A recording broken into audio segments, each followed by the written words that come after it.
ಕಳೆದ ವರ್ಷ ದೆಹಲಿಯ ಸಂಸತ್ ಭವನದಲ್ಲಿ ಸ್ಮೋಕ್ ದಾಳಿ ಆಗಿತ್ತಲ್ಲ.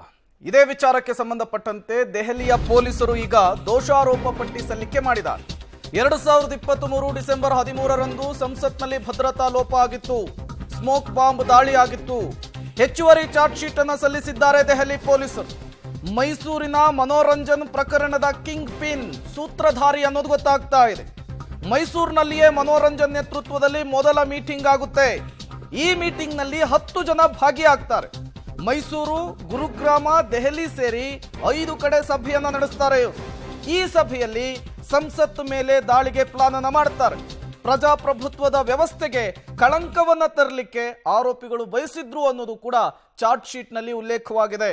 ಸಾಮಾಜಿಕ ಜಾಲತಾಣಗಳ ಮೂಲಕ ಈ 10 ಜನ ಕೂಡ ಪರಿಚಯವಾಗ್ತಾರೆ.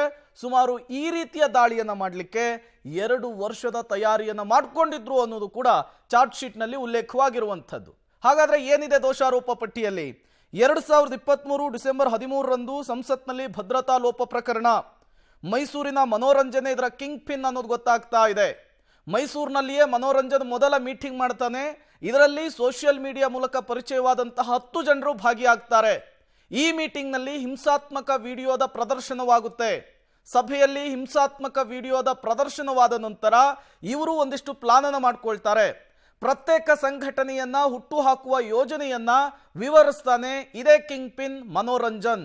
ಈತ ಮೂಲತಃ ಮೈಸೂರಿನವನು. ಹರಿಯಾಣದ ಗುರುಗ್ರಾಮದಲ್ಲಿ 2ನೇ ಮೀಟಿಂಗ್ ಆಗುತ್ತೆ. ಇದರಲ್ಲಿ 10 ಜನ ಭಾಗಿಯಾಗ್ತಾರೆ. ಮೊದಲ ಮೀಟಿಂಗ್ ಮೈಸೂರು 10 ಜನ, 2ನೇ ಮೀಟಿಂಗ್ ಗುರುಗ್ರಾಮ 7 ಜನ ಭಾಗಿಯಾಗಿರ್ತಾರೆ. ಕಾನೂನು ಉಲ್ಲಂಘನೆಯ ಭೀತಿಯಲ್ಲಿ ಮೊದಲ ಸಭೆಯಲ್ಲಿದ್ದಂತಹ 3 2ನೇ ಸಭೆಗೆ ಗೈರಾಗಿದ್ದಾರೆ ಅನ್ನೋದು ಕೂಡ ಪೊಲೀಸರ ಇನ್ವೆಸ್ಟಿಗೇಷನ್ ನಲ್ಲಿ ಗೊತ್ತಾಗಿದೆ. ತಂಡಕ್ಕೆ ಮಹಿಳೆಯರನ್ನ ಸೇರಿಸಿಕೊಳ್ಳುವ ಉದ್ದೇಶದಿಂದ ನೀಲಂನ್ನ ಸೇರ್ಪಡೆ ಮಾಡಲಾಗುತ್ತೆ. ನೀಲಂ ಹೊರಗಡೆಯಿಂದ ಸ್ಮೋಕ್ ಬಾಂಬ್ ಅನ್ನ ಪ್ರದರ್ಶನ ಮಾಡ್ತಾರೆ. ದೆಹಲಿಯಲ್ಲಿ ಇವರು 3ನೇ ಸಭೆಯನ್ನ ಮಾಡ್ತಾರೆ. ಈ ವಿಚಾರವೂ ಕೂಡ ಉಲ್ಲೇಖವಾಗಿದೆ ಚಾರ್ಜ್ ಶೀಟ್ ನಲ್ಲಿ. ಕಡೆಯದಾಗಿ ಇಂಡಿಯಾ ಗೇಟ್ ಬಳಿ ಜಮಾವಣೆ ಆಗ್ತಾರೆ. ಹೇಗೆ ಸಂಸತ್ತೊಳಗೆ ನುಗ್ಗಬೇಕು, ಅಲ್ಲಿ ಹೇಗೆ ಸ್ಮೋಕ್ ಬಾಂಬ್ ದಾಳಿ ಮಾಡಬೇಕು, ಎಲ್ಲವನ್ನೂ ಕೂಡ ಅಲ್ಲಿ ರೂಪುರೇಷೆಯನ್ನ ರೆಡಿ ಮಾಡ್ತಾರೆ. ಅಲ್ಲಿಂದ ಸ್ಮೋಕ್ ಕ್ಯಾನ್ ಅನ್ನ ಬಳಸಿ ದಾಳಿಯನ್ನ ಮಾಡಲಿಕ್ಕೆ ಸಂಸತ್ಗೆ ಇವರು ತೆರಳುತ್ತಾರೆ. ಚಾರ್ಜ್ ಶೀಟ್ ನಲ್ಲಿ ಮನೋರಂಜನ್ ಪಾತ್ರದ ಬಗ್ಗೆ ವಿವರಣೆಯನ್ನ ಕೋರ್ಟ್ಗೆ ಸಲ್ಲಿಕೆ ಮಾಡಿದ್ದಾರೆ ದೆಹಲಿಯ ಪೊಲೀಸರು. ಮತ್ತಷ್ಟು ಡೀಟೇಲ್ಸ್ ಅನ್ನು ಕೊಡ್ತಾರೆ ನಮ್ಮ ಪ್ರತಿನಿಧಿ ಶಬ್ಬೀರ್, ನೇರ ಸಂಪರ್ಕದಲ್ಲಿ ಜಾಯ್ನ್ ಆಗಿದ್ದಾರೆ. ಶಬ್ಬೀರ್, ಈಗ ಸ್ಮೋಕ್ ಬಾಂಬ್ ದಾಳಿಯ ವಿಚಾರಕ್ಕೆ ಸಂಬಂಧಪಟ್ಟಂತೆ ದೋಷಾರೋಪ ಪಟ್ಟಿ ಸಲ್ಲಿಕೆಯನ್ನು ಮಾಡಿರುವಂತಹದ್ದು ಕೋರ್ಟ್ಗೆ ದೆಹಲಿ ಪೊಲೀಸರು. ಈ ಚಾರ್ಜ್ ಶೀಟ್ ನಲ್ಲಿ ಏನಿದೆ, ಜೊತೆಗೆ ಇವರ ಉದ್ದೇಶ ಏನಾಗಿತ್ತು ಅಂತ ಹೇಳಿ?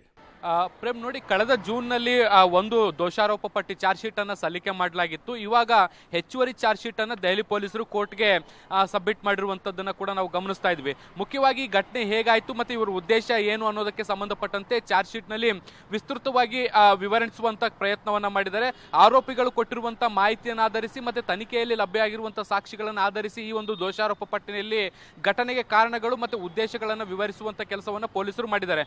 ಮುಖ್ಯವಾಗಿ ಭಾರತದಲ್ಲಿ ಪ್ರಜಾಪ್ರಭುತ್ವ ವ್ಯವಸ್ಥೆ ಸರಿಯಾಗಿಲ್ಲ ಮತ್ತೆ ಅದು ಬದಲಾಗಬೇಕು ಅನ್ನುವಂಥದ್ದು ಆರೋಪಿಗಳ ಉದ್ದೇಶ ಆಗಿತ್ತು. ಹಾಗಾಗಿ ಈಗಿರುವಂತಹ ಪ್ರಜಾಪ್ರಭುತ್ವ ವ್ಯವಸ್ಥೆಗೆ ಕಳಂಕ ತರುವಂತ ಕೆಲಸವನ್ನ ಮಾಡಬೇಕು ಅನ್ನುವಂಥ ನಿಟ್ಟಿನಲ್ಲಿ ಈ ಒಂದು ಘಟನೆಯನ್ನ ಮಾಡಿದ್ದಾರೆ ಆರೋಪಿಗಳು ಅನ್ನುವಂಥದ್ದು ಈಗ ತನಿಖೆಯ ಮೂಲದಿಂದ ಗೊತ್ತಾಗ್ತಾ ಇರುವಂತದ್ದು. ಮುಖ್ಯವಾಗಿ ಏನು ಜಾಗತಿಕ ಮಟ್ಟದಲ್ಲಿ ಗಮನ ಸೆಳೆಯಬೇಕು ಅನ್ನುವಂಥದ್ದು ಆರೋಪಿಗಳ ಉದ್ದೇಶ ಆಗಿತ್ತು. ಆದ್ರೆ ಈ ಮೊದಲು ಮೈಸೂರಿನಲ್ಲಿ ಸಭೆ ನಡೆಸಿದಂತ ಸಂದರ್ಭದಲ್ಲಿ ಹಿಂಸಾತ್ಮಕವಾದಂತ ಸಭೆ ಏನು ಒಂದು ಘಟನೆಯನ್ನ ಮಾಡಬೇಕು ಅನ್ನುವಂಥದ್ದು ಆರೋಪಿಗಳ ಉದ್ದೇಶ ಆಗಿತ್ತು. ಆದ್ರೆ ಕೆಲವೊಂದಿಷ್ಟು ಜನರು ಇದಕ್ಕೆ ಒಪ್ಪಿಗೆ ಸೂಚಿಸದೇ ಇದ್ದಂತ ಸಂದರ್ಭದಲ್ಲಿ ಅದನ್ನ ಪ್ಲಾನ್ ಅನ್ನ ಪರಿವರ್ತಿಸಿ ಸ್ಮೋಕ್ ಬಾಂಬ್ಗಳನ್ನ ಬ್ಲಾಸ್ಟ್ ಮಾಡುವಂತದ್ದು ಅನ್ನುವಂಥದ್ದನ್ನ ನಿರ್ಧಾರ ಮಾಡ್ತಾರೆ. ಅದಾದ ಬಳಿಕ ಆ ಪ್ಲಾನ್ ಅನ್ನ ಎಕ್ಸಿಕ್ಯೂಟ್ ಮಾಡ್ಲಿಕ್ಕೆ ಮತ್ತೆ 4 ಸಭೆಗಳನ್ನ ಕೂಡ ನಡೆಸ್ತಾರೆ. ಮೊದಲು ಮೈಸೂರು, ಅದಾದ ಮೇಲೆ ಗುರುಗ್ರಾಮ, ಆಮೇಲೆ ದೆಹಲಿ ಮತ್ತೆ ಬೇರೆ ಬೇರೆ ಪ್ರದೇಶಗಳಲ್ಲಿ ಸುಮಾರು 5 ಸಭೆಗಳನ್ನು ನಡೆಸಿದ್ದಾರೆ. ಮತ್ತೆ ಸೋಷಿಯಲ್ ಮೀಡಿಯಾ ಮೂಲಕ ಕನೆಕ್ಟ್ ಆದಂತ ಇವರು ಸುಮಾರು 2 ವರ್ಷಗಳ ಕಾಲ ನಿರಂತರವಾಗಿ ಪ್ಲಾನ್ ಮಾಡಿದ್ದಾರೆ. ಅಂದ್ರೆ ಇಡೀ ದೇಶದ ಗಮನವನ್ನ ಹೇಗೆ ಸೆಳಿಬೇಕು, ಇಡೀ ಏನು ಜಾಗತಿಕವಾಗಿ ಗಮನವನ್ನ ಹೇಗೆ ಸೆಳಿಬೇಕು ಅನ್ನೋದಕ್ಕೆ ಸಂಬಂಧಪಟ್ಟಂತೆ ಪ್ಲಾನ್ ಅನ್ನ ಮಾಡಲಿಕ್ಕೆ ಸುಮಾರು 2 ವರ್ಷ ಸಮಯವನ್ನ ತೆಗೆದುಕೊಂಡಿದ್ದಾರೆ. ಇಲ್ಲಿ ಮುಖ್ಯವಾಗಿ ಗಮನಿಸಬೇಕಾದಂತ ವಿಚಾರ ಏನು ಅಂದ್ರೆ ಪ್ರೇಮ್, ಮೈಸೂರಿನ ಮನೋರಂಜನ್ ಡಿ ಏನಿದ್ದಾರೆ ಆರೋಪಿ, ಅವರು ಈ ಒಂದು ಘಟನೆಯ ಪ್ರಮುಖ ಕಿಂಗ್ ಪಿನ್ ಅನ್ನುವಂಥದ್ದು ಕೂಡ ಗೊತ್ತಾಗ್ತಾ ಇರುವಂತದ್ದು. ಸೋಷಿಯಲ್ ಮೀಡಿಯಾ ಮೂಲಕ ಇತರೆ ಆರೋಪಿಗಳನ್ನ ಇವರೇ ಸಂಪರ್ಕ ಮಾಡಿದ್ರು ಮತ್ತೆ ಅವರ ಮನವೊಲಿಸುವಂತ ಕೆಲಸವನ್ನ ಕೂಡ ಇವರೇ ಮಾಡಿದ್ರು. ಜೊತೆಗೆ ಎಲ್ಲರ ವಿಶ್ವಾಸವನ್ನ ಗಳಿಸುವಂತ ದೃಷ್ಟಿಯಿಂದಲೂ ಕೂಡ ಮೈಸೂರಿನಲ್ಲೇ ಮೊದಲ ಸಭೆಯನ್ನ ಇಟ್ಕೊಂಡಿದ್ರು. ಅದಾದ ಬಳಿಕ ದೆಹಲಿಯಲ್ಲಿ 2ನೇ ಸಭೆ ಸಭೆಯನ್ನ ಕೂಡ ಮಾಡಿದ್ರು ಅನ್ನುವಂಥದ್ದು ಕೂಡ ಗೊತ್ತಾಗ್ತಾ ಇರುವಂತದ್ದು. ಮೊದಲಿಗೆ ಏನು 10 ಜನ ಈ ಒಂದು ಸಭೆಯಲ್ಲಿ ಭಾಗಿಯಾಗ್ತಾರೆ ಮೈಸೂರಿನಲ್ಲಿ ನಡೆದಂತ ಸಭೆಯಲ್ಲಿ.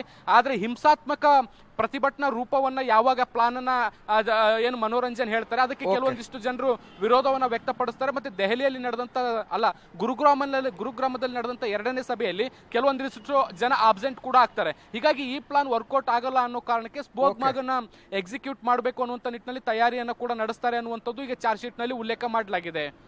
ಥ್ಯಾಂಕ್ ಯು ಶಬೀರ್ ತಮ್ಮೆಲ್ಲ ಮಾಹಿತಿಗಾಗಿ.